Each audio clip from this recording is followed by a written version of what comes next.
Bismillahirrahmanirrahim. Bismillahirrahmanirrahim. Assalamualaikum warahmatullahi wabarakatuh. Alhamdulillah rabbil alamin. Wassalatu wassalamu ala asyrafil anbiya'i wal mursalin nabiyina Muhammadin wa ala alihi wa sahbihi wa man tabi'a hudahu ila yaumiddin. Segala rasa syukur senantiasa kita ucapkan kehadirat Allah Subhanahu wa taala yang telah memberikan nikmatnya kepada kita. Kemudian salawat beserta salam dengan mengucapkan Allahumma salli ala Muhammad wa ala ali Muhammad senantiasa kita hadiahkan buat Nabi kita tercinta Muhammad sallallahu alaihi wasallam. Pada pagi hari yang cerah ini kembali kita berkumpul di ma'had yang kita cintai ini untuk melanjutkan perjuangan kita dalam menuntut ilmu. Mudah-mudahan perjuangan kita ini dimudahkan oleh Allah Subhanahu wa taala. Dan mudah-mudahan kita semua bisa mendapatkan ilmu yang merupakan sebab yang utama dari kemuliaan kita di dunia dan di akhirat. Sebagaimana dikatakan oleh Syekh Abdurrahman bin Nasir As-Sa'di dalam tafsir beliau Taisirul Karimur Rahman ketika beliau menafsirkan ayat wazadahu bastatan fil ilmi wal jism, bahwa Allah Subhanahu wa taala melebihkan Talut ya daripada yang lain dengan dua hal. Yang pertama adalah kelebihan dari segi ilmu, dan yang kedua adalah kelebihan dari segi kekuatan badan.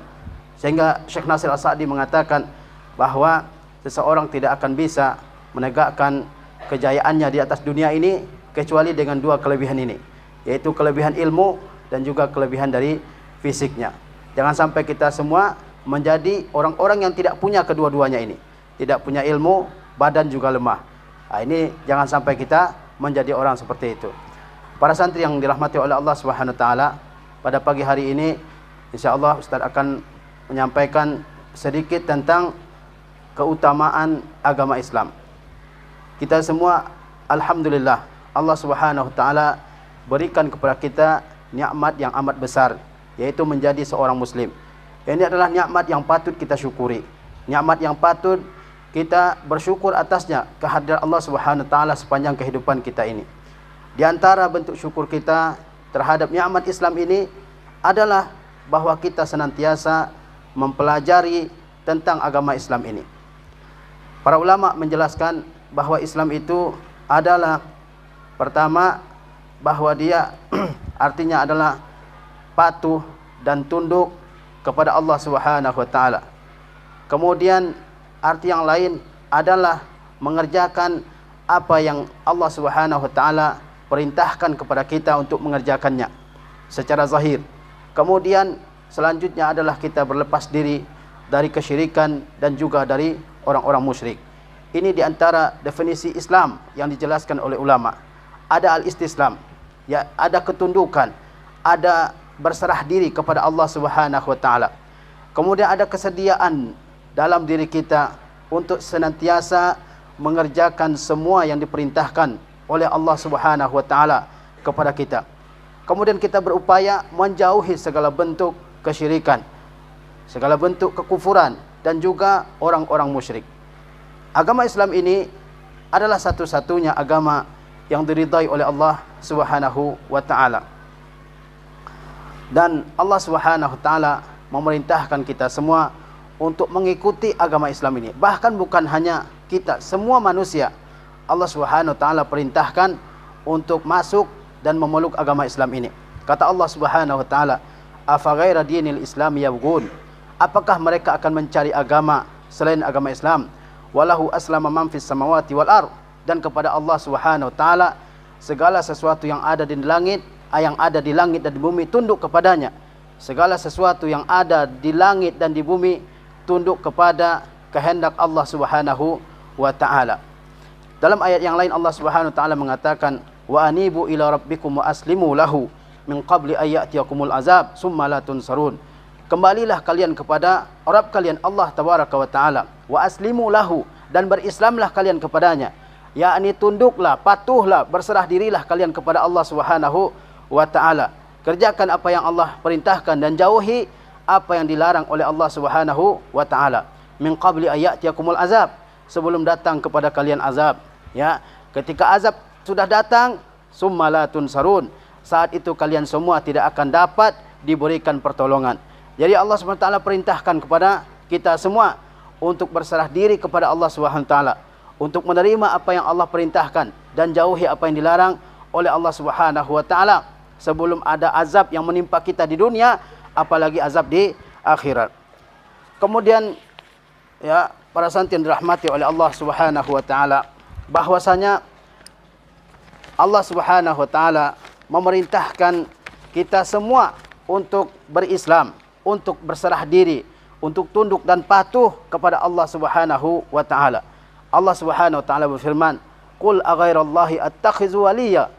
Katakanlah, apakah aku akan mengambil wali, yaitu penolong selain Allah Subhanahu wa taala? Fatiras samawati wal ard. Allah yang merupakan pencipta dari langit, Allah yang merupakan pencipta langit dan pencipta bumi. Wa huwa yut'im wa la yut'am. Dan Allah Subhanahu wa taala, Dia yang memberi makan. Betapa banyak makhluk di dunia ini, berjuta-juta, bermiliar-miliar. Siapa yang memberikan makan terhadap semua makhluk yang ada di atas dunia ini? Yang memberikan makan adalah Allah Subhanahu wa taala. Ini sifat Allah Subhanahu wa taala, wa huwa yut'im. Di antara sifat Allah adalah Ar-Razzaq, Maha memberi rezeki.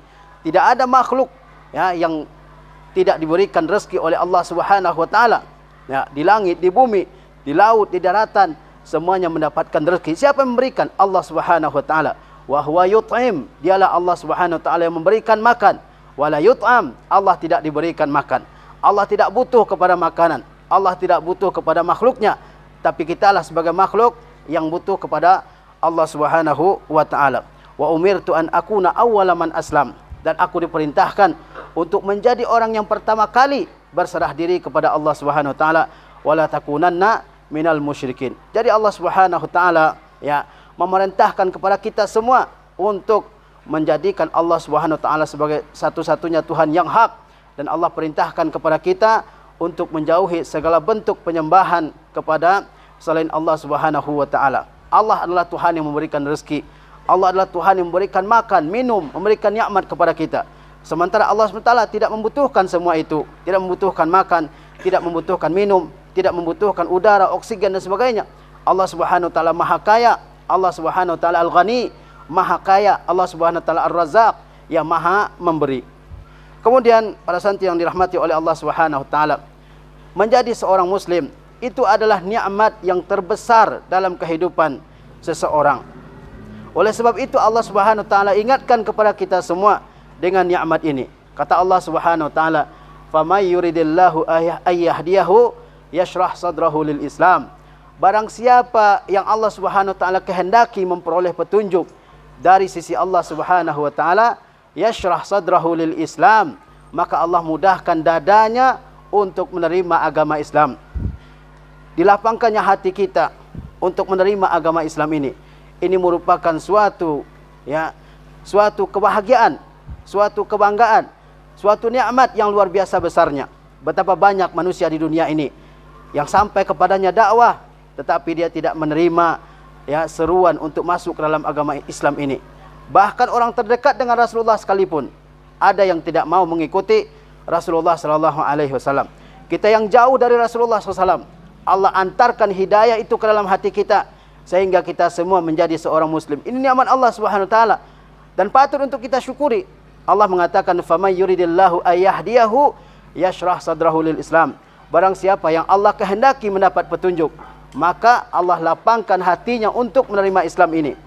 "Wa may yurid ayyudillahu yaj'al sadrahu dayyiqan haraja." Dan barang siapa yang Allah Subhanahu wa taala ingin sesatkan, maka Allah buat dadanya menjadi sempit, menjadi sesak. Ka'annama yas'adu fis sama, seolah-olah dia naik ke langit. Orang semakin tinggi naik ke langit, maka oksigen semakin berkurang sehingga dadanya semakin sempit.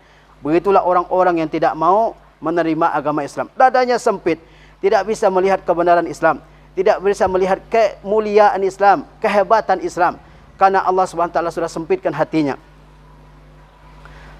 Dan Allah Subhanahu wa taala dalam ayat yang lain mengingatkan kepada kita akan nikmat Islam ini.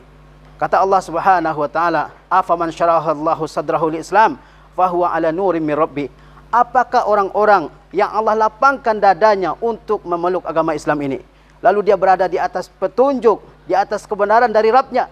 apakah sama dengan orang-orang yang tidak mendapatkan kemuliaan Islam ini? Lihatlah orang-orang yang tidak memperoleh kejayaan Islam ini, tidak memperoleh petunjuk Islam, apa yang mereka sembah? Bahkan ada yang menyembah makhluk yang lebih hina dari dirinya, menyembah binatang, ya, menyembah monyet, menyembah kera, bahkan ada yang menyembah tikus, ada yang menyembah pemain bola, ya, makhluk-makhluk yang sama selevel dengan dia, bahkan yang lebih lemah. Lihatlah bagaimana aturan orang-orang yang tidak mengenal agama Islam ini. Ada kasta dalam agamanya. Dalam Islam tidak ada hal seperti itu. Semua orang sama di hadapan Allah Subhanahu wa taala. Inna akramakum indallahi atqakum. Sesungguhnya yang paling mulia di sisi Allah di antara kalian yang paling bertakwa.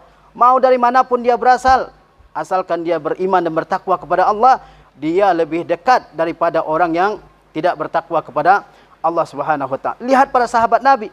Apakah semuanya orang Arab? Banyak sahabat-sahabat Nabi yang bukan berasal dari Arab. Seperti Bilal, ya, Al-Habashi, orang Habasyah dari Ethiopia. Ada Salman Al-Farisi, orang Persia. Ada Suhaib Ar-Rumi, meskipun dia sebenarnya orang Arab, tapi ketika kecil dia diculik dan dibawa ke Romawi, sehingga dikatakan dia Suhaib Ar-Rumi. Dia hidup dan besar di tengah-tengah bangsa Romawi. Banyak sahabat-sahabat yang lain, mereka semua, ya, diberikan dan diantarkan hidayah Islam ini ke dalam hati mereka. Dan mereka menjadi orang-orang yang luar biasa dalam agama Islam ini. Maka karena itu kita patut mensyukuri nikmat menjadi seorang Muslim ini. Lihatlah orang-orang kufar, apa yang mereka lakukan. Mereka hidup sekehendaknya. Mereka hidup tanpa aturan. Mereka menciptakan pemikiran-pemikiran sendiri, aliran-aliran pemikiran sendiri, ya, yang terkadang membahayakan diri mereka, membahayakan umat manusia. Kita alhamdulillah Allah SWT berikan kita hidayah untuk menjadi seorang Muslim. Di negeri-negeri kita terdengar azan setiap hari. Ini adalah suatu nikmat yang kadang-kadang tidak disyukuri oleh kita semua, karena selalu ada pada diri kita. Sehingga orang-orang Arab mengatakan kasratul masas tufkidul ihsas. Sesuatu yang banyak disentuh terkadang hilang rasanya. Lihatlah orang-orang di negeri kufar, orang-orang Muslim yang datang ke negeri kafir, tidak mendengar azan, sehingga mereka rindu dengan suara azan. Kita alhamdulillah di negeri ini, dimanapun bebas mengumandangkan azan. Ini suatu nikmat yang patut kita syukuri. Jangan sampai kita hilang rasa syukur kita terhadap nikmat yang diberikan oleh Allah Subhanahu wa taala kepada kita. Menjadi seorang Muslim itu adalah nikmat yang luar biasa di dunia dan di akhirat. Adakah orang yang lebih berbahagia daripada seorang Muslim? Adakah orang yang lebih tentram hatinya, pikirannya daripada seorang Muslim di dunia ini? Mana ada rumah sakit jiwa yang penuh di negara kaum muslimin ini? Di negara-negara kufar sana yang penuh bukan gereja, tapi rumah sakit ataupun yang banyak itu psikologi yang di psikolog yang didatangi oleh orang untuk menenteramkan hatinya dan jiwanya, karena tidak ada ketenangan dalam hati kita. Oleh sebab itu kita semua patut mensyukuri nikmat Allah Subhanahu wa taala ini, yaitu agama Islam. Oleh sebab itu Rasulullah SAW selalu mengajarkan kepada kita, di antara doa yang Rasulullah SAW ajarkan kepada kita adalah untuk senantiasa mengucapkan raditu billahi rabba wa bil islami dina wa bi Muhammadan nabiyya wa rasula. Aku ridha Allah sebagai Rabbku, Muhammad sebagai nabiku, dan Islam sebagai agama bagiku. Dan Islam ini bukanlah agama yang dibawa oleh Nabi Muhammad SAW, tapi dinul anbiya, agama para nabi, ya, semuanya mereka, ya, adalah orang-orang yang Islam, orang-orang yang Muslim yang berserah diri kepada Allah Subhanahu wa taala. Karena agama yang diridai di sisi Allah adalah agama Islam. Allah SWT berfirman, "Innad dina indallahil Islam." Sesungguhnya agama yang diterima di sisi Allah hanya Islam. Sesungguhnya agama yang diterima di sisi Allah hanya Islam. Tidak ada agama lain yang diterima di sisi Allah Subhanahu wa taala. Nabi-nabi sejak yang pertama sampai yang terakhir membawa agama yang sama, agama yang satu, agama Islam. Sehingga Allah menyatakan bahwa agama yang diterima di sisi Allah hanya Islam. Agama Yahudiyah bukan buatan Nabi Musa alaihissalam. Agama Nasraniyah bukanlah, ya, agama yang dibawa oleh Nabi Isa alaihissalam. Dan Islam bukan agama yang didirikan oleh Nabi Muhammad SAW. Agama Islam adalah wahyu dari sisi Allah Subhanahu wa taala. Lalu wahyu tersebut Allah Subhanahu wa taala berikan kepada para anbiya, para rasul.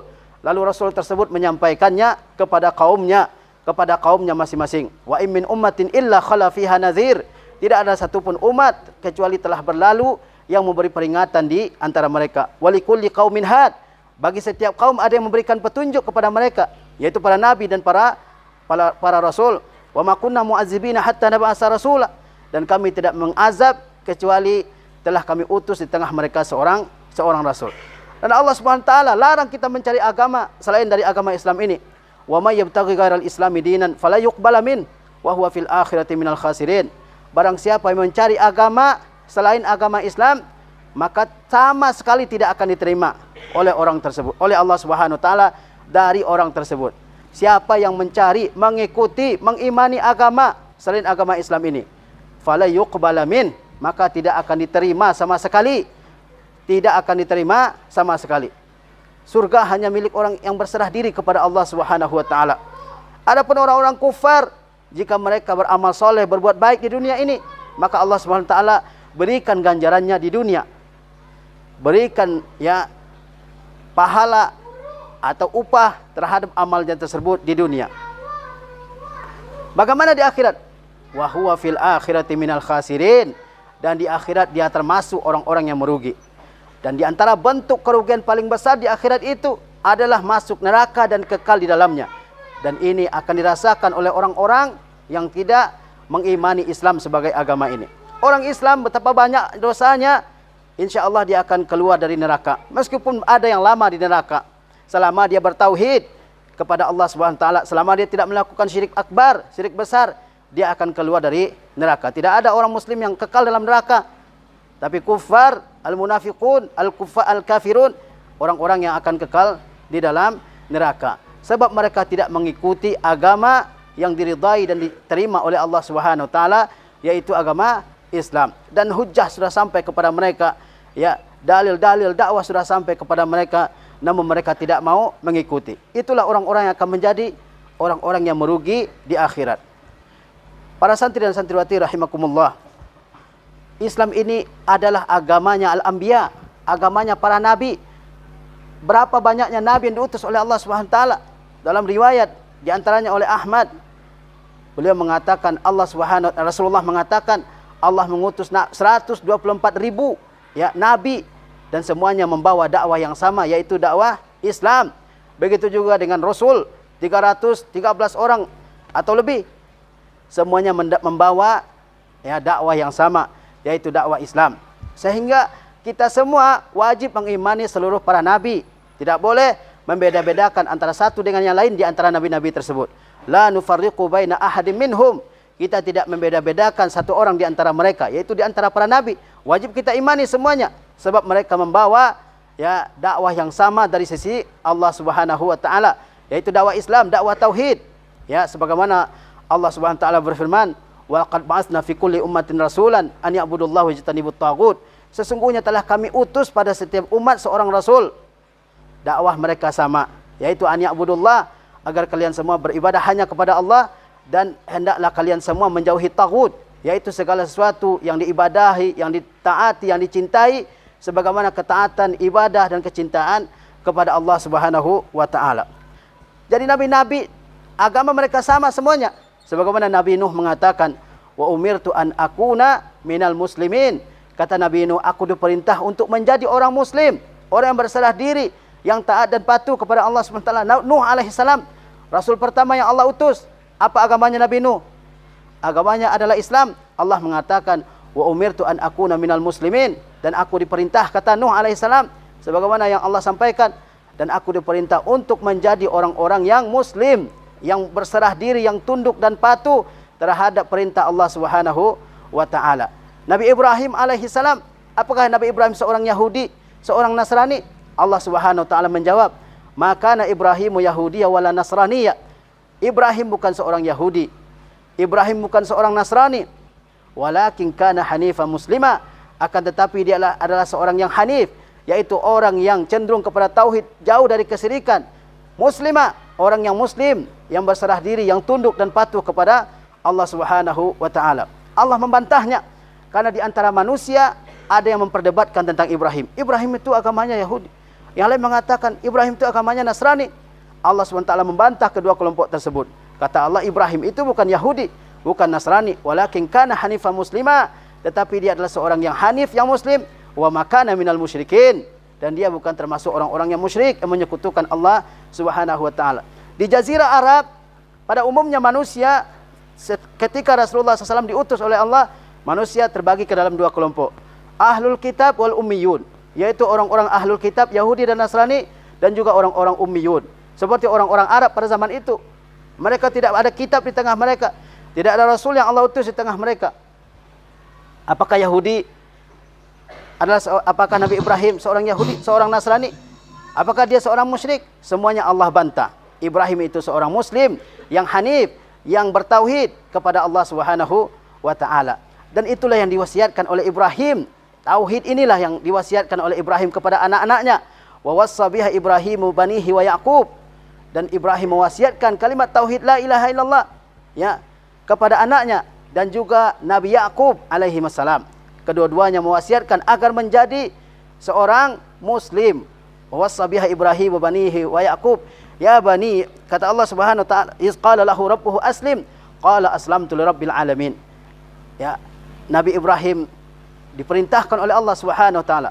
Kata Allah Subhanahu wa taala, iz qala lahu rabbuhu, ketika Rabbnya berkata kepada dia, kepada Ibrahim, aslim, berserah dirilah, masuklah ke dalam Islam. Apa jawabnya Nabi Ibrahim? Aslamtu lirabbil alamin.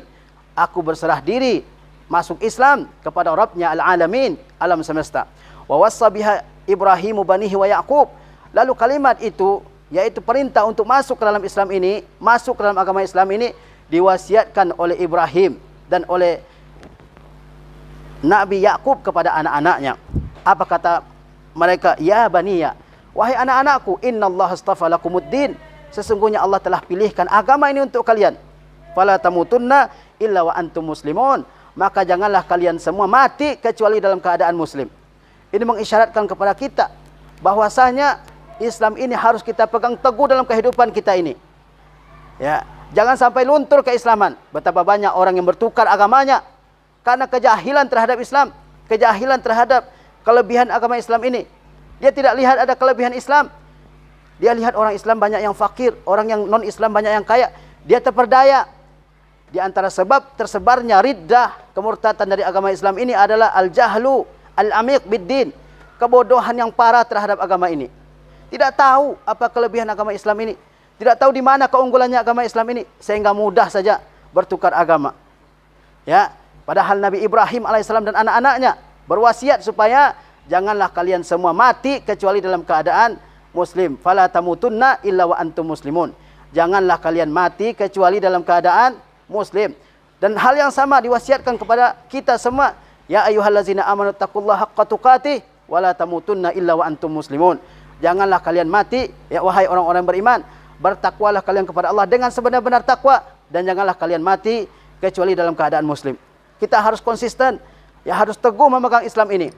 Bisa saja Islam ini luntur, bahkan bisa saja Islam ini hilang dari negeri kita kalau kita semua tidak mempelajarinya. Banyak negeri-negeri yang dulunya adalah negeri muslim, tapi sekarang sudah hapus, sudah hilang Islam itu di tengah-tengah mereka. Andalusia selama 8 abad, Spanyol sekarang ini, dan sebagian Portugal dulunya adalah sebuah kerajaan Islam. Andalusia, antum baca sejarahnya, selama 8 abad adalah kerajaan Islam yang besar, Bani Umayyah II. Di mana Islam sekarang ini? Tidak ada yang tertinggal selain bangunan-bangunan, Istana Alhambra, selain nama-nama orang Spanyol yang Omar dan sebagainya. Islamnya sendiri sudah hapus, sudah habis. Di antara sebabnya adalah kejahilan, ya, di tengah-tengah umat Islam saat itu.